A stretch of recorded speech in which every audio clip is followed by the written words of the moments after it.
dar el diezmo. El diezmo que estableció Dios en Israel fue una ley justa para Israel y fue específicamente para Israel. El Señor le dijo a Aarón: tú no tendrás tierra ni propiedades en Israel, como los demás israelitas. Yo seré tu propiedad y tu herencia en Israel. A los levitas les doy como propiedad esa 10ª parte que los israelitas deben entregar de sus productos, en pago del servicio que prestan en la tienda del encuentro, el tabernáculo. Números capítulo 18, versículos 20 y 21. Los levitas serán los únicos que se ocuparán del servicio de la tienda del encuentro y serán responsables de las faltas que cometan los israelitas. Y esta será una ley permanente que pasará de padres a hijos. Los levitas no tendrán territorio propio en Israel. A ellos les he dado en propiedad la 10ª parte que los israelitas deben ofrecerme de sus productos. Por eso les he dicho que no tendrán territorio propio en Israel. Números capítulo 18, versículos 23 y 24. Todos los israelitas recibieron como herencia tierras para que sembraran y cosecharan, ganados y tierra para sus ganados, viñas y propiedades para que las trabajaran y pudieran vivir de sus productos. Pero los levitas no recibieron nada de esto, sino que a ellos les tocó servir y trabajar en el tabernáculo de reunión. Por lo cual Dios fue justo al darles el diezmo como pago, para que vivieran de ello, mientras trabajaban en el tabernáculo. En cambio, para el pueblo cristiano, que se convirtió del paganismo, nunca ha sido un mandamiento directo para que diezme, porque en la Biblia nunca se dice al pueblo cristiano que tiene que diezmar. Pablo, el apóstol a los gentiles, que fue el principal evangelizador entre los paganos, fue el que se opuso fuertemente para que los cristianos que no eran judíos no tuvieran que guardar la ley de Moisés, en la que se encuentra el mandamiento del diezmo. Pablo dijo a los gálatas: escúchenme. Yo, Pablo, les digo que si ustedes se someten al rito de la circuncisión, Cristo no les servirá de nada. Quiero repetirle a cualquier hombre que se circuncida, es decir, si se hacen como los judíos que guardan la ley de Moisés, en la que se encuentra el mandamiento del diezmo, que está obligado a cumplir toda la ley. Ustedes, los que quieren ser reconocidos como justos por cumplir la ley, se han apartado de Cristo, han rechazado la generosidad de Dios. Gálatas capítulo 5, del 2 al 4. Los pastores cristianos no pueden recibir el diezmo que pertenece a los levitas, porque no pertenecen a la tribu de Leví. Y a los cristianos convertidos del paganismo no se les entregó la heredad que recibieron los israelitas, que se les repartió la tierra por la que se vieron obligados a diezmar sus productos. Pablo dijo específicamente a los cristianos no judíos: cada uno dé como propuso en su corazón. No con tristeza ni por necesidad, porque Dios ama al dador alegre. Segunda de Corintios capítulo 9, versículo 7. En nuestro tiempo, los líderes religiosos de muchas iglesias exigen el diezmo y las ofrendas, de un modo que muchos lo dan no por generosidad del creyente, sino por la exigencia de estos líderes religiosos, que les hacen ver la necesidad de darlos para que Dios les conceda su favor o los prospere económicamente. Pero esto no es así, ni esto es generosidad, ni es lo que Dios quiere. Pablo enseñó a los cristianos a dar para los pobres, y sin mencionar ningún diezmo. Pablo dijo: acuérdense de esto, el que siembra poco, poco cosecha, y el que siembra mucho, mucho cosecha. Cada uno debe dar según lo que haya decidido en su corazón, y no de mala gana o a la fuerza, porque Dios ama al que da con alegría. Dios puede darles a ustedes con abundancia toda clase de bendiciones, para que tengan siempre todo lo necesario, y además les sobre para ayudar en toda clase de buenas obras. La Escritura, es decir, la Biblia, dice: ha dado abundantemente a los pobres, y su generosidad permanece para siempre. Dios da la semilla que se siembra y el alimento que se come. Les dará a ustedes todo lo necesario para su siembra, y la hará crecer, y hará que la generosidad de ustedes produzca una gran cosecha. Así tendrán ustedes toda clase de riquezas y podrán dar generosamente. Segunda de Corintios capítulo 9 del 6 al 11. Respecto a los hombres de Dios que trabajan en la obra de Dios, apacentando al pueblo de Dios, Pablo enseñó a darles apreciando el trabajo que ellos realizan a nuestro favor, pero sin mencionar ningún diezmo.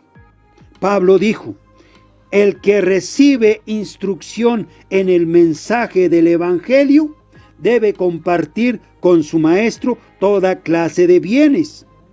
No se engañen ustedes, nadie puede burlarse de Dios. Lo que se siembra, se cosecha. El que siembra en los malos deseos, es decir, en los deleites de este mundo, recogerá una cosecha de muerte. El que siembra en el Espíritu, porque se alimenta de la palabra de Dios, del Espíritu recogerá una cosecha de vida eterna. Así que no debemos cansarnos de hacer el bien, porque si no nos desanimamos, a su debido tiempo cosecharemos.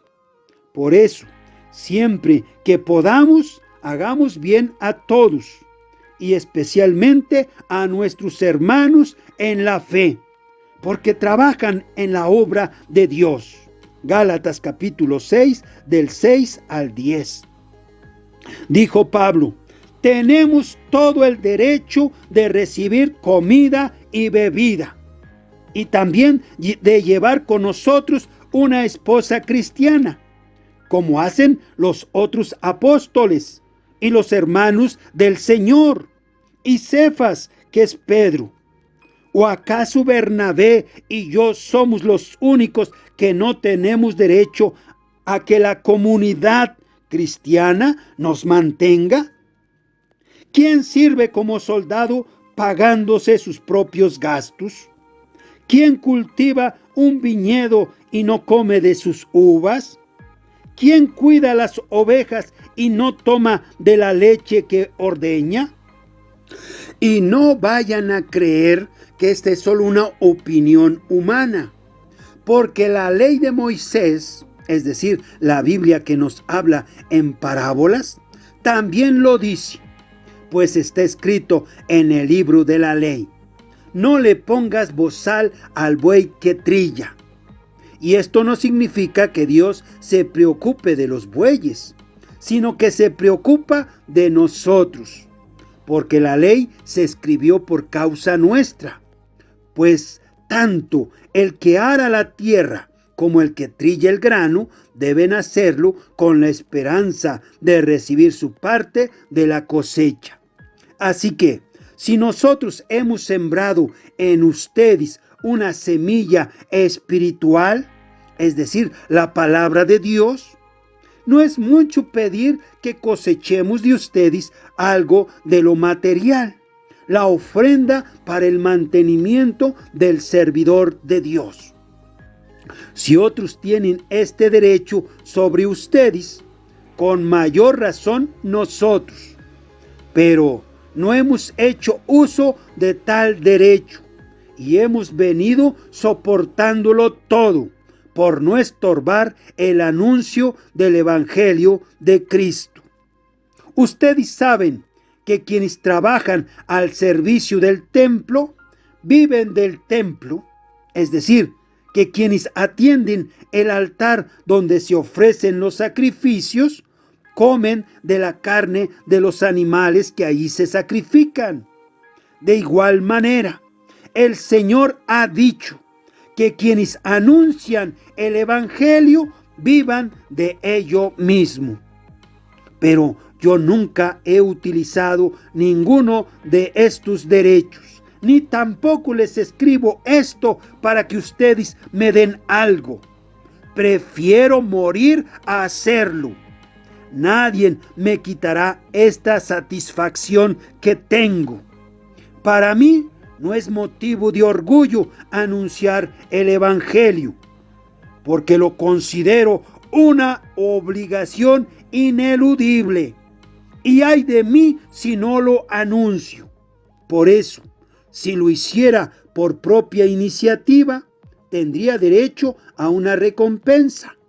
Pero si lo hago por obligación, es porque estoy cumpliendo un encargo que Dios me ha dado.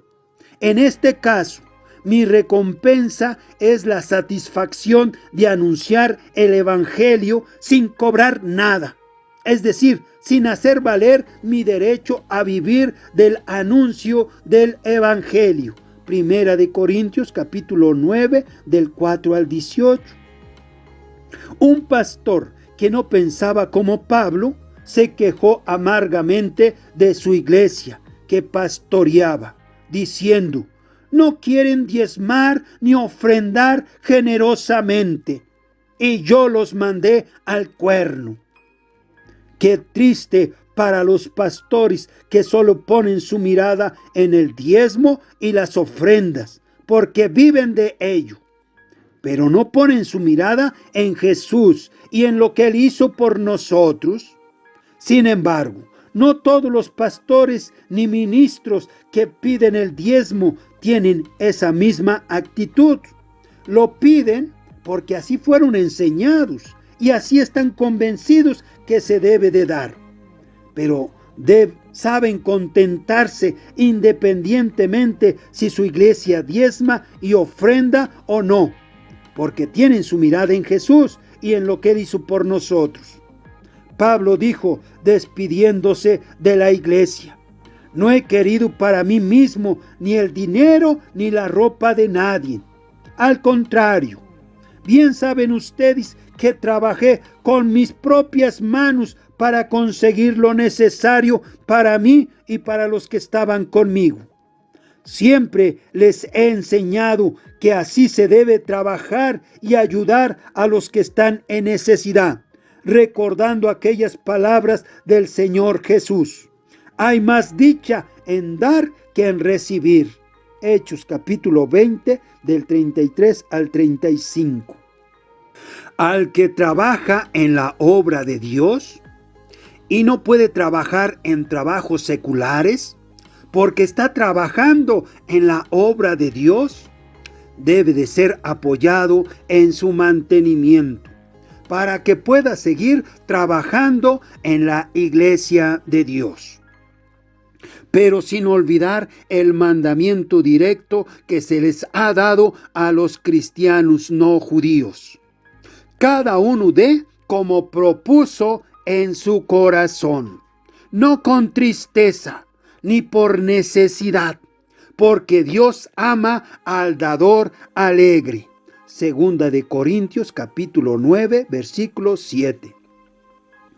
El que está convencido de que debe de dar el 10% de su salario, que lo dé. Y el que está convencido de que no debe de dar el 10% de su salario, que no lo dé, sino que dé lo que ha propuesto en su corazón. Pero cada quien examine su corazón, en dónde está sembrando generosamente, si en sus malos deseos y en los deleites de este mundo, donde se recogerá una cosecha de muerte, o si está sembrando generosamente en la obra de Dios, donde se alimenta y se nutre con palabras de vida eterna a su espíritu, donde se recogerá una cosecha de vida eterna. Sin embargo, para evitar dar nuestro dinero equivocadamente en la obra de Dios y de este modo desagradar a Dios, es necesario escuchar el consejo de Jesús que dijo: no hagan sus obras delante de la gente, solo para que los demás los vean. Si lo hacen así, su Padre que está en el cielo no les dará ningún premio. Por eso, cuando ayudes a los necesitados, no lo publiques a los cuatro vientos, como hacen los hipócritas en las sinagogas y en las calles, para que la gente hable bien de ellos. Les aseguro que con eso ya tienen su premio. Cuando tú ayudes a los necesitados, dando tu ofrenda a Dios, no se lo cuentes ni siquiera a tu amigo más íntimo. Hazlo en secreto. Y tu Padre, que ve lo que haces en secreto, te dará tu premio. Mateo capítulo 6, del 1 al 4. Dar tu ofrenda y tu dinero discretamente en lo secreto. Con esto evitarás caer en el error de los fariseos, que se enorgullecían de sí mismos, porque se imaginaban que diezmaban agradando a Dios y menospreciaban a los demás. También evitarás caer en manos de lobos rapaces, disfrazados de pastores y ministros de Dios, porque despertará su codicia y su ambición, y no dudarán en usar de su astucia y engaño para aprovecharse de ti.